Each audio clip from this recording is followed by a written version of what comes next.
یہ اسلام جو ہے یہ عمل کو زیادہ ترجیح دیتا ہے، اہمیت دیتا ہے، یا عقیدے کو دیتا ہے؟ اگر عقیدے کو تو زیادہ ترجیح دیتا ہے تو ایسا کیوں ہے؟ دونوں کو ویسے تو ترجیح اسلام دونوں کو دیتا ہے، البتہ عمل سے پہلے عقیدے کو ترجیح دیتا عمل سے پہلے جی تقدم جو ہے وہ عقیدے کو ہے، عقیدے کو ہے۔ وہ اس لیے ہے کہ اگر عمل کے بعد عقیدہ ٹھیک کرے گا تو وہ جو اس کا پہلا عمل جو خرابی عقیدے کے باعث ہے وہ کسی کام کا نہیں ہے۔ تو اس لیے مثال کے طور پر جو اینٹ نیچے رکھنی ہے اس کو پہلے 2 فٹ اگر اوپر رکھنا چاہے گا تو وہ نہیں رکھ سکے گا۔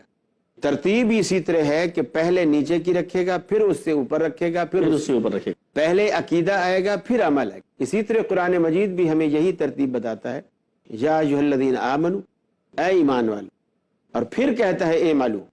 پہلے ایمان کی دعوت دیتا ہے، ایمان والا کہتا ہے، پھر کہتا ہے ان الذین آمنوا وعملوا الصالحات، بے شک وہ لوگ جو ایمان لائے اور نیک عمل کیے۔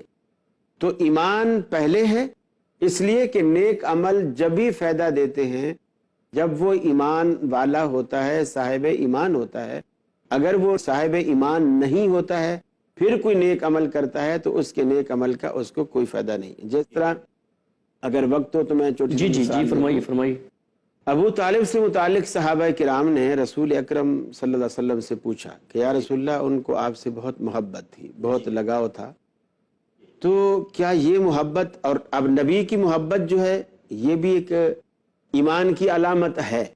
آپ نے فرمایا کہ تم میں سے اس وقت تک کوئی شخص مومن نہیں ہو سکتا جب تک میں اس کو اس کے ماں باپ سے، دوستوں سے، رشتہ داروں سے، اس کی اپنی ذات سے سب سے زیادہ پیارا میں نہ ہو جاؤں۔ وہ رسول اللہ صلی اللہ علیہ وسلم کی ذات سے پیار کر رہا ہے۔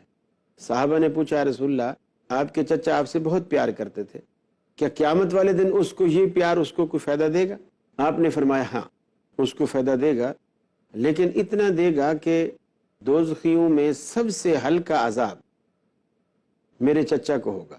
اور وہ ہلکا عذاب کیا ہوگا کہ اس کو دوزخ کے جوتے پہنائے جائیں گے، جس کا نتیجہ یہ نکلے گا کہ یغلی دماغہ کغلی الحمیم، اس کا دماغ سر کے اندر ایسے کھولے گا جیسے چولہے پر رکھی ہوئی ہنڈیا کے اندر پانی ابلتا ہے، پانی کی طرح کھولے گا۔ لیکن وہ یہ سمجھے گا کہ مجھے سب سے سخت ترین عذاب جو ہے وہ مجھے دیا جا رہا ہے، حالانکہ وہ سب سے ہلکا عذاب ہوگا۔ اب وہ اس لیے اس کو دوزخ کے جوتے بھی پہنائے جا رہے ہیں، یہ فائدہ نہیں ہوا، دوزخ سے نجات نہیں ملی ہے۔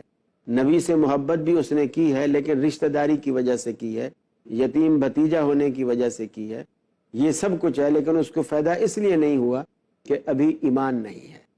تو عمل کا فائدہ جو، ہاں اگر ایمان ہوتا اور ایمان کے بعد یہ محبت ہوتی تو سبحان اللہ، پھر کیا کہنے۔ سیدنا حمزہ سید الشہداء جو ہیں ان کو دیکھو، وہ بھی چچا ہے اور ایمان ہے، اور ایمان کے ساتھ پھر محبت ہے، تو اس محبت نے انہیں کہاں سے کہاں تک پہنچا۔